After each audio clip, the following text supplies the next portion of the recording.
Champions ট্রফিতে অংশ নেওয়ার আগে বাংলাদেশ দলের অধিনায়ক নাজমুল হোসেন শান্ত বলেছিলেন তারা চ্যাম্পিয়ন হওয়ার স্বপ্ন দেখছেন। সেই মন্তব্য তখন অনেকের মধ্যে আশার সঞ্চার করেছিল, তবে বাস্তবে মাঠের পারফরমেন্সে তার বিন্দুমাত্র প্রতিফলন দেখা যায়নি। ভারতের বিপক্ষে বিশাল ব্যবধানে হার, এরপর নিউজিল্যান্ডের সঙ্গে একই পরিণতি। মাত্র 2 ম্যাচের মধ্যে নিশ্চিত হয়ে যায় বাংলাদেশের বিদায়। 20 থেকে 24 ফেব্রুয়ারির মধ্যে শেষ হয়ে যায় টাইগারদের স্বপ্নযাত্রা। ফলে শান্তর সেই বক্তব্য এখন সামাজিক যোগাযোগ মাধ্যমে ব্যঙ্গ বিদ্রুপের বিষয় হয়ে দাঁড়িয়েছে।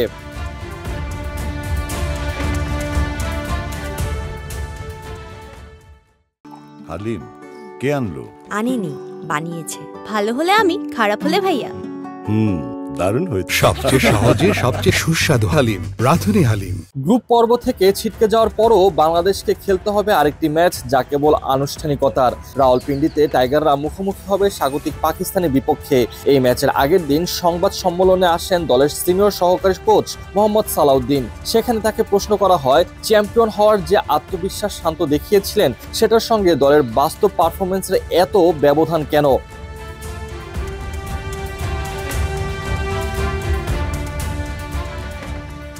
সালাউদ্দিন এই বিষয়ে সরাসরি নেতিবাচক কিছু না বলে বরং ব্যাখ্যা দেন কেন একজন অধিনায়কের জন্য এমন আত্মবিশ্বাসী হওয়া স্বাভাবিক। তিনি বলেন, আপনি যদি আমাকে প্রশ্ন করেন আমরা এখানে কেন এসেছি, আমি কি বলবো শুধু অংশ নিতে এসেছি। একজন অধিনায়ক যদি স্বপ্ন না দেখে তাহলে দল কিভাবে দেখবে? এটা স্বাভাবিক ব্যাপার। তার মতে বড় আসরে ভালো পারফরমেন্স করার জন্য দলের প্রত্যেক সদস্যকে উচ্চাকাঙ্ক্ষী হতে হয়, আর অধিনায়ক সে আত্মবিশ্বাসের সুর তোলেন।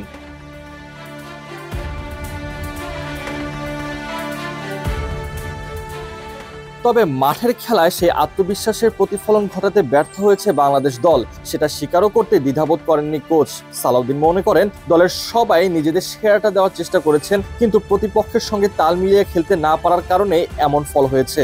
অবশ্য এই আসরে বাংলাদেশে আর কোনো আশা ভরসা নেই। পাকিস্তানের বিপক্ষে জয় নিয়ে আসর শেষ করতে পারলে তা হবে সান্ত্বনা পুরস্কার, আর হারলে ব্যর্থতার 16 আনাই যেন পূর্ণ হবে।